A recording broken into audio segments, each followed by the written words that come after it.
Hey everyone, AquaTwist here. Welcome back to UI Spy, the series where I analyze the UI of video games. Animal Crossing New Horizons is one of the best-selling Switch games of all time, alongside Mario Kart 8 Deluxe and Super Smash Bros. Ultimate. Its serendipitous timing with the global pandemic back in 2020 helped us during a period of isolation. Its introduction of not just Animal Crossing, but video games as a whole to millions of people cannot be overlooked.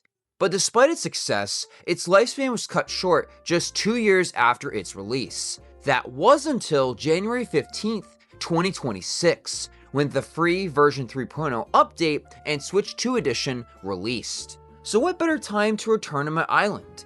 I can now finally admit that I don't like these menus. Not one bit.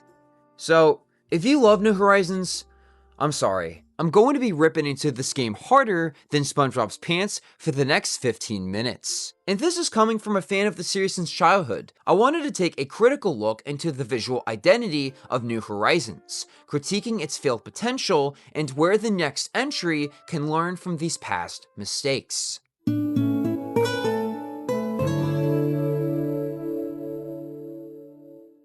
Ever since its launch back in 2020, one thought lingered at the back of my mind. Why are these dialogue boxes so ugly? Let's look back to New Leaf, released in 2013 on the 3DS. Here, dialogue boxes use a nice, semi-transparent background, similar to visual novels like Ace Attorney.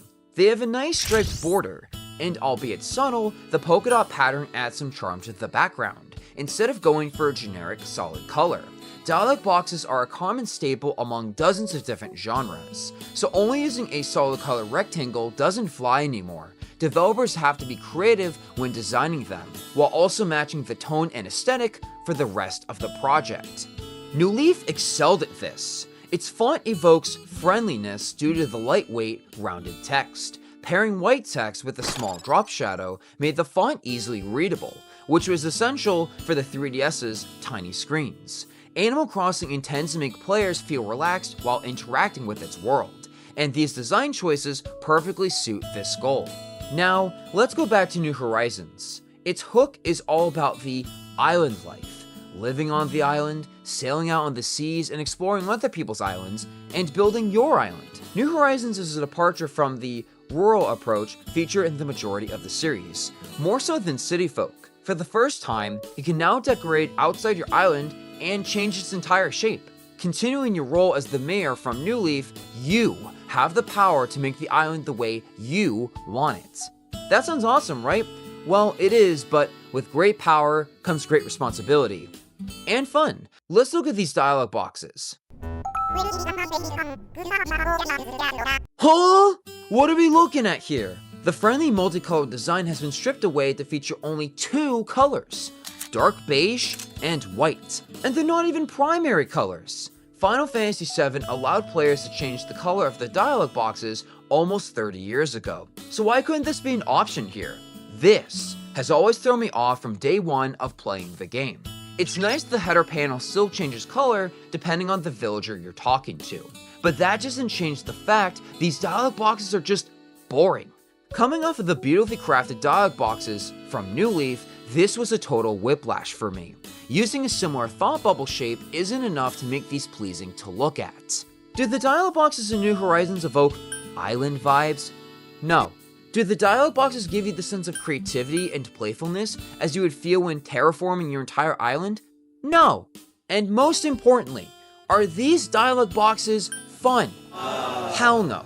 Not meeting any of these criteria means the dialogue boxes of New Horizons fail to match the aesthetic and tone of its game design. And as I mentioned before, it's becoming critically important to address this, as minimalism still thrives in the modern era of design. Minimalism does have its place in video games. It has a place in modern UI, and it has a place in Animal Crossing too.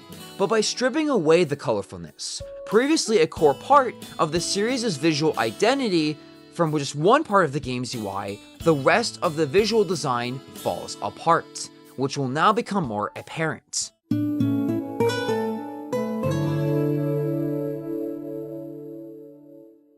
Throughout the majority of the UI design found in Animal Crossing New Horizons, they feature a bland aesthetic, featuring limited color palettes and minimalist iconography.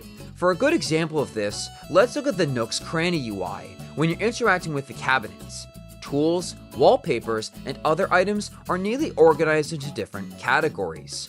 Large icons of each item are lined up in a scrolling list. Even the polka dot background for New Leaf is back. However, it's simple and just gets the job done.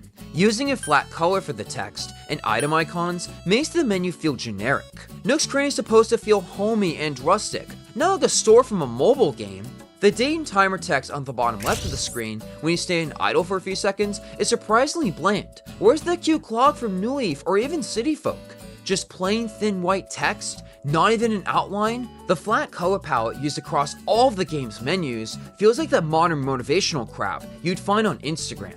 You know, the ones that say, "You got this," or "Take care of yourself."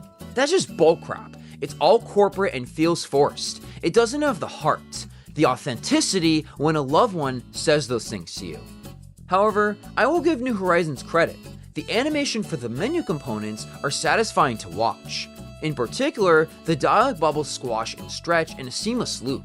Adding this subtle level of movement adds intrigue to dialogue options. For a better example, let's compare Persona 4 and 5's dialogue options. In the latter, Joker's portrait moves slightly across the screen, whereas Persona 4 just has a basic cursor select. Both games have tense story moments, but the kinetic UI of Persona 5 makes players think about the weight behind the decisions they're making. And while an inferior game, New Horizons' UI animations also allow players to pause before they commit to an action. The Critterpedia is also nicely designed. It indicates the creatures you've donated to the museum while clicking on an individual entry. Essential for completionists like me. You can display pictures to see the models of the creatures you've collected, though I wish you could interact with them closer, i.e. rotate or zoom the models. The sandpaper texturing in individual boxes makes it feel like an official guidebook, like something you'd buy at an actual museum gift shop. But why couldn't we go one step further? Why not pull off a Kirby Air Riders and give us a top-down perspective, showing us what this actual book could look like? Plenty of Nintendo games have shown us great materialistic books, but imagine how nice it would be to physically see the book as you're interacting with it, instead of just the pages. This can make the Collectopedia more engaging, like building a digital collection in Pokemon TCG Pocket. Otherwise, it just feels like you're looking at a piece of paper, not a reflection of the hard work you've put in. But the most uninspired, lifeless interface in the entire game is the Nook phone. This menu incorporates all of the minimalist design flaws of New Horizons into one mundane package, a white rounded rectangle with flat icons and one flat color font. That's it. These icons are simpler than even Apple icons, designed to be the most user-friendly and safe. It feels like there was no effort put into it, no creativity to try to make this like a legitimate phone that could exist within the Animal Crossing world. You can't even customize the wallpaper, a basic feature of smartphones. What? Street Fighter 6, from minute 1 of playing, allows you to choose from a small handful of different colors or backgrounds, and you can even unlock more through playing the game, incentivizing you to play the single-player content. So you're telling me that you can't unlock these while completing Nook Miles objectives? That's ridiculous! Being one of the most frequently opened menus, developers should give players motivation, not dread, to open them. Imagine how much our phones would suck if we all had to use the same phone wallpaper. People want to express themselves and be proud of their individuality, and games should champion this for them. It's baffling to see New Horizons, a game which strives to expand its diversity and gender inclusivity, especially with its wide customization options for your avatar. Yet, for phone customization, it's pretty much non-existent. You couldn't even give us a few options to select from to make it at least somewhat more interesting? Even the Nook Link companion app on that dumbass NSO real-life mobile phone app looks better than the in-game version. How the hell is that possible? The entire aesthetic of New Horizons feels more washed compared to the previous games. The less saturated art style makes me uninterested to play the game, reminding me of how my mental state was during the pandemic. Numb, tired, and afraid. So all these design choices just make the art style worse for me.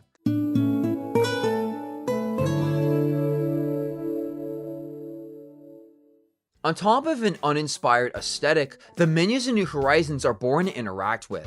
Scrolling down large lists, especially while in your home storage or the Nook phone's catalog, can feel tedious. More filter options could have been provided to make searching for a specific item easier. It's a video game. Why does this have to feel like a chore? Damn. What is it with Nintendo and having giant lists in their games? Time and time again, they can never get it right. From this game to Echoes of Wisdom's sideways doom scrolling and Mario Kart World's character select. When will they ever learn? But thankfully, New Horizons gave us 2 of the best quality of life editions in the whole series. First, you can attach items from your pockets as part of your favorites, aka a quick select wheel. Finally, you no longer have to cycle left and right on the D-pad to get the exact tool you want. You can easily shift the positions around and change your favorite tools too, so you can customize this to your liking. This also applies to the wand as well, where you can create and save preset outfits and switch to them from the press of a button. You don't even need to have the clothing in your inventory to switch into them. It's bittersweet to see these improvements being added, yet other areas of the game still falter heavily, especially crafting. The whole crafting mechanic, while a neat idea to move the series forward, made finding the specific items you wanted a more cumbersome experience. The requirement of needing recipes in order to make the items you wanted resulted in making certain parts of my dream island unobtainable. And to make matters even worse, for 6 years, you could not bulk craft, which for a couple of times wasn't too bad. However, if you needed to make, let's say, a few dozen fish bait to catch the specific type you wanted, you had to do it like this.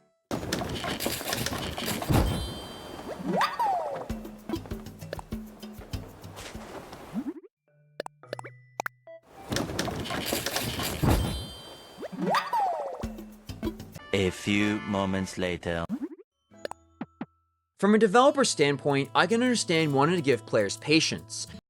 Fast-paced games have been dominating the mainstream appeal, so it's nice to remember to take a step back and slow down. However, stuff like this brings the game to a halt. And finally, let's take a look at the Nook Miles objectives. Nook Miles make simple things like talking to villagers, or catching fish, or participating in group stretching more engaging and gives you an incentive to do these things. You can unlock new hairstyles, new items to decorate your island with, go on the vacations through Dodo Airlines. However, when you go to the actual Nook Miles UI itself, it feels just as mundane and lifeless as the rest of the game itself. It feels so unrewarding to get these stamps. Sure, it's nice to see the progress we've made towards all these objectives, especially if you've been playing this game for years. But looking at something like New Leaf and how it had the different badges with bronze, silver, and gold, it just made you feel more proud of all these achievements you earned, whereas this game, because the stamp colors don't change and it's just all in a straight line, the presentation feels more like a report card. And that goes for the rest of the game's UX, where things just feel tedious and unrewarding to do, and eventually it's just not fun anymore to play.